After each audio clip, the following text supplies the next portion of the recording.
And you can see I have a whole bunch of emails now because I need to sign sponsors and whatnot. In fact, that was my 4th race. Yeah, that was my 4th race, which means, yep, my sponsorships should all be at 10 out of 10 now. Yep, and they are. So WTF1, all the sponsors that I've been working on, I've been doing those one-day contracts with them. They all now like me quite a bit. So now, instead of doing one-day contracts, I am going to offer them a 17-race contract for $1.5 million per race. So I'm going to make an offer for the engine cover for WTF1. Faux Racer is going to be for the side pods at $1.5 million as well. Inside Sim Racing is going to be on the front wing for $1.5 million. And finally, iRacing is going to be on my rear wing for $1.5 million.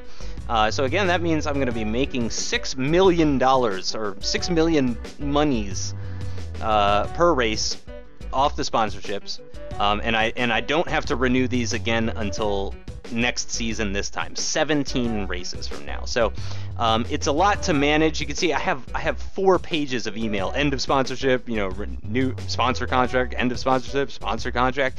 It's a pain in the ass at first, but it's worth it in the end, because now I have these contracts that are going to last 17 races and pay out the maximum amount of money. 1.5 million is the most you can get, and I'm now going to be getting them from all 4 of these sponsors. So let's go ahead and accept these, get this out of the way. Where's the one from iRacing?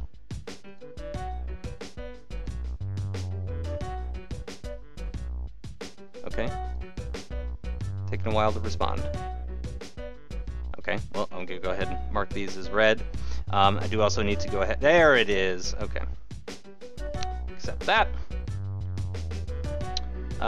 Okay, so let's go ahead and check on design. So again, I've been spying on Formula Hype. He's at 90 to 91% around there. And I did front wing 2 days in a row. Why did I do that? Okay, rear wing is what I want to do. You can see my performance for this season is only at 12%, but you can see my performance for next season, which started at 0, is already at 17%. And tomorrow I'm probably going to get another 5% or so, so probably at 22% for next season's car. And then as we get, when we get to the final race of the season, if I'm high enough level, I'll go ahead and clone all of this stuff. So let's go ahead and take care of facilities. So first of all, as soon as I hit level 2, I went into offices and I upgraded to the level 2 offices, which gives you 80 support staff.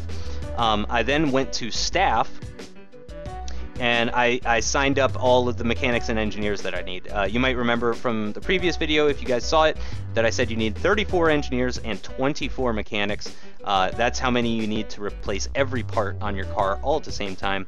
So when I upgraded my staff to 80, I went ahead and applied to these, and then I put all the leftover people on designers. So now I have 21 designers, which is still too much. I don't even need that many. And I have all the people that I need to replace my parts. So as you saw, though, when we got to this page before, we now have the gym, which unlocks physical training for the drivers, which is good. I'm not going to be using it on this driver because I don't care about her, but I will be needing that for future drivers. That's only $2 million, and then 10 million. So you need 12 million once you hit level 3. 10 million is going to go to research. Gonna go ahead and build that. So now after, let's also go ahead and just take care of offices. So we're gonna upgrade to the level 3 offices for 6 million. So that means you need 18 million for level 3, which is quite a bit. You can see I took a big hit there. And then we're gonna go ahead and go back to facilities, and then we're gonna click on research. So reverse engineering. So yeah, now I can clone the parts that I have spied on. I'm not going to do it right now. I'm going to do it at the end of the season. I'm going to go ahead and learn this, though, reverse engineering. I'll go back to design now. And the reason that I'm not going to clone them right now is because if I clone them right now, let's use an example. So if I clone the chassis right now, it's going to give me a big boost in this year's performance. But it's also, because of the boost in this year's performance, it's going to slow down my ability to develop next season's chassis. So really, you don't want to clone until your next season performance is where you want it to be. So if you want a 100% car for next season, do not clone until your car is at 100%. Now, if it's the day of the final race of the season and you're still not at 100%, go ahead and clone everything. You know, you might as well have the best parts that you can for the final race. It gets expensive, as you can see. It's $10,000 per percent that you're cloning.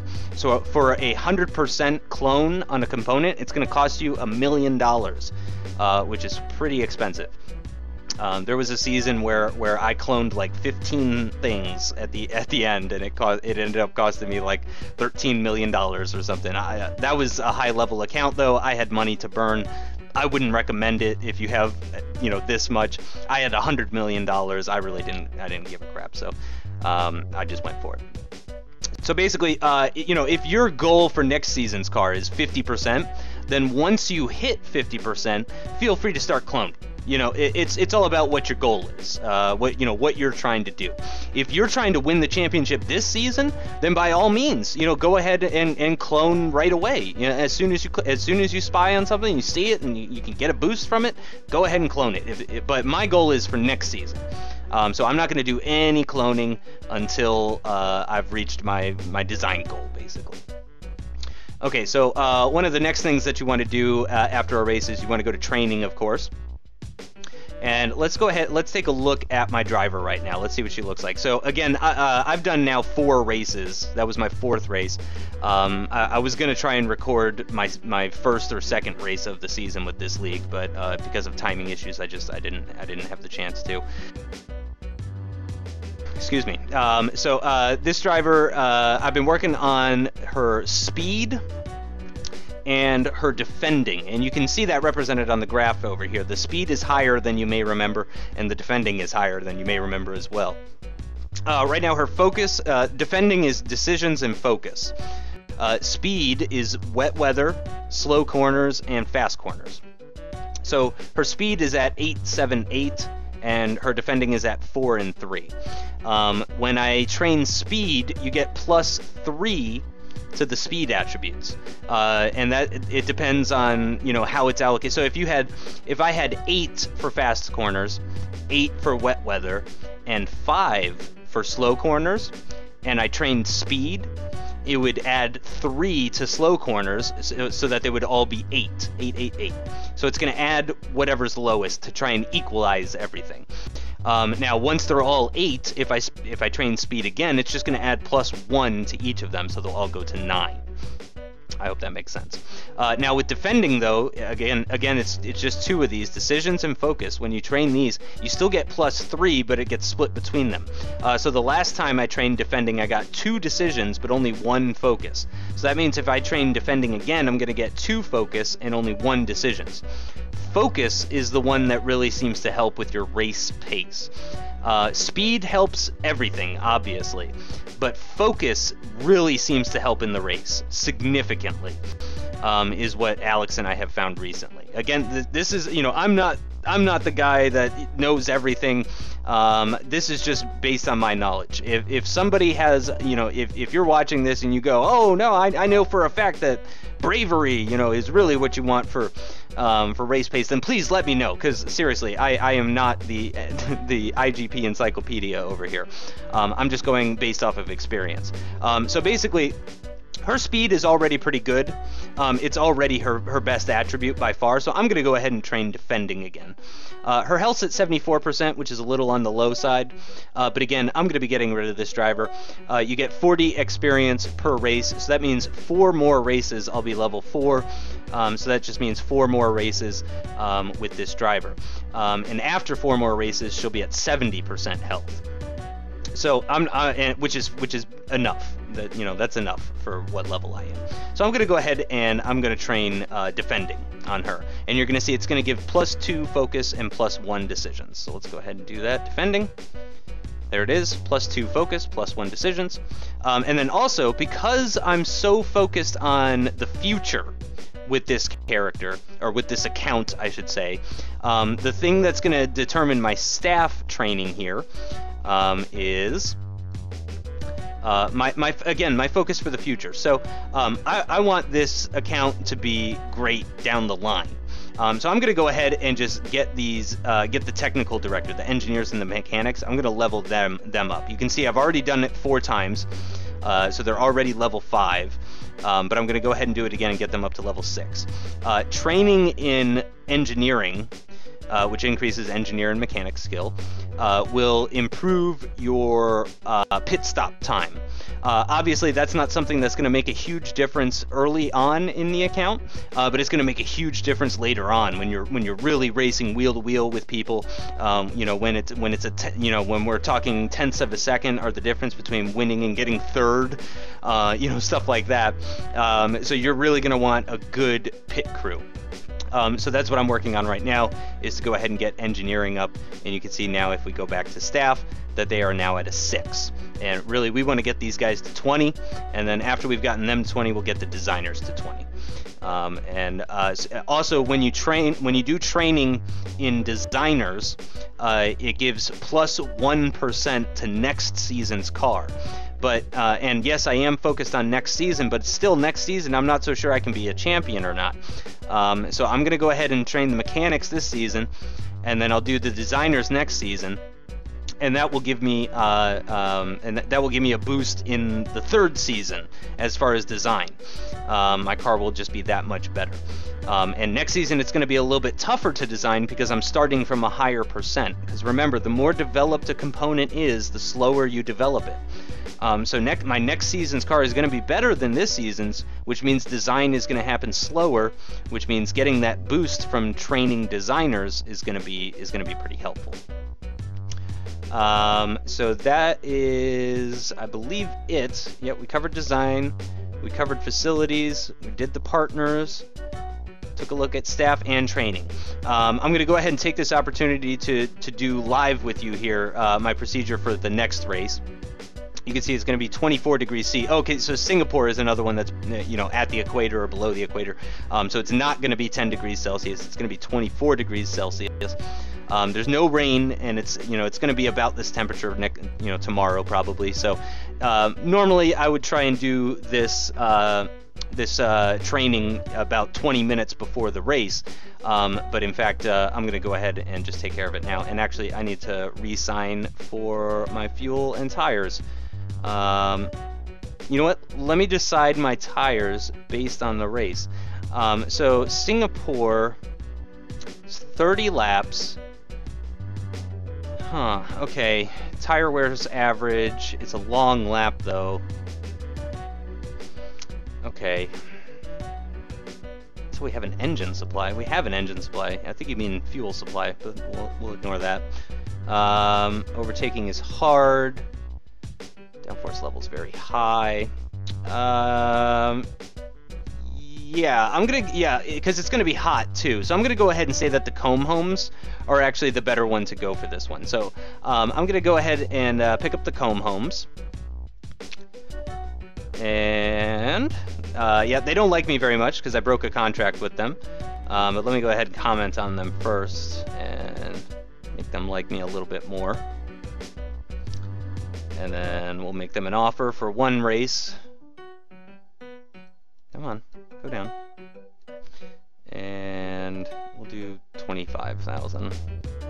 It's not much money at all, even if you do 30,000. And then I do want to stick with the elves though, with the elves fuel, so I'm going to go ahead and pick up the elves again. I think they're at 10 out of 10. Yeah, they sure are. So I can do, now that they're at 10 out of 10, I can do 20,000 per race, and I can take it down to 1 race. So you can do 1 race at 20,000 once they're at 10 out of 10. And then that way you can, if you decide one day that you want to use Beep fuels instead, or Siobhan, then you won't be breaking any contract or anything like that. So let's go ahead and accept these. Tire supply accepted. Now, man, I'm not so sure that doing 10 laps on the soft tires at Singapore is going to be a good idea. Let me see if we got... Come on. Come on. Need the fuel here. Need the fuel. Okay, well, let's go ahead and just do this real quick. So first of all, you want to replace parts. So you can see I haven't replaced any engines. I've been using the same engine at every race so far. But now it's at 84%, so I am going to go ahead and replace that. I'm also going to replace all the parts because it's very cheap. You'll see it's $135,000 for internals, $9,000 for underbody, $13.5 for suspension, $13.5 for rear wing, $18,000 for front wing, $180 for the chassis, and $22.5 for the side pods. But again, I mean, that only adds up. You know, if I take the engine out, see, it costs basically as much as the engine to replace the other 7 parts. So you might as well. And again, now I'm making $6 million per race from sponsorship. $6 million. So this is chump change to me at this point. Now that and again, I'm actually getting a 10% discount, which is why. So it would be a little bit higher, but again, it's chump change in comparison. And we've got our fuel supply now, so we can go ahead and we can set up for the next race, so you guys can see how I do it kind of live. So we've already done it once before. So here we go. First thing I like to do, brake balance. Let's get this up to like, I mean, it's a street circuit, so like 68. The ride height is probably going to be pretty high for this circuit because it's a street circuit, but probably not 60 or whatever it was at. So I'm going to go ahead and put it at like 30. Let's do 30. Yeah, high downforce levels though. You know, my driver might even tell me to just run 100 at both wings. Honestly, this is that type of track. Gear ratio is going to be low. It's going to be real low, like probably below 25, but I'll go ahead and set it for 25. And then I usually don't know what to do for spring stiffness and tire pressure, so I just leave those two alone. So I've got my initial setup changes here. I'm going to go ahead and switch this to medium, medium, medium, and I'm going to use push level 1, because remember, these are push levels. This is you telling what push level to use in the race for the driver when you're not there. So basically, I'm going to tell this guy to use push level 1 for the entire race. I'm going to hit save. Again, I like to do the weather strategy just in case if they end up turning on weather all of a sudden. Just do that. And let's go ahead and do a test run. So we want to decrease a little on the spring stiffness. Let's go ahead and do down to 22. So I did -7. Tire pressure says feels good. That's always good. It will change though as the rest of the setup changes. So it says feels good for right now. Gear ratio says decrease by 1. So actually we were pretty close on that. And actually it says front wing decreased by 4. So that's good. That's good. Increase by 2 on the ride height. Increase by 3 on the brake balance. So we're off to a good start. Everything says increase or decrease by a specific number except for spring stiffness, and that one says a little. So this is a good start. Go ahead and hit test run again. Got feels good now on the spring stiffness, so 7 was the right number. Tire pressure now though was feels good, but now, you know, because of the other changes, they want it a little bit lower, so we're going to go down 1. We're going to go down 3 on the gear ratio. That's surprising because we actually took off wing. So down 3. Decreased by a further 2 on the front wing. So actually we're going back down to the 84 that it was at. So I shouldn't have messed with front wing, but of course we wouldn't know that. Again, I only increased it by 6, so it wasn't that much. Ride height, we want to go up another 2, and brake balance feels good. So we're going to go ahead and save that. And we're going to test again. It says feels good. Decrease by 3. Decrease by 3. Decrease by 1. Yep, that sounds right. Increase by 2. Increase by 1. Perfect. And we're going to hit save all on that. And test again. Look at that. We got 5 feels goods. Decrease by 3. Decrease by 1. And I'm going to wait to hit save until, see, it said car on track. Now it says lap NA. You don't want to hit save when it says car on track. I found that messes it up sometime. So I hit save all. Test one more time. Look at that. Look at that. All 7 of them say feels good, which is exactly what you want for a race. So again, it's going to be pretty hot because it's Singapore, so that's why I'm going with the mediums. If my driver was a little bit more talented, I would maybe try to do the softs, but I'm gonna go ahead and stick with what it's at. So everything feels good. Going to do 3 10-lap stints on the medium tires. I'm going to tell the driver to be on push level 1. And I'm going to replace everything, all brand new parts. And that is it, I believe. Yep, so that is it. So that's what it's like to join a race, to do a race, and also what you do after a race as well. So I hope that was informative for you guys, and I will see you next time.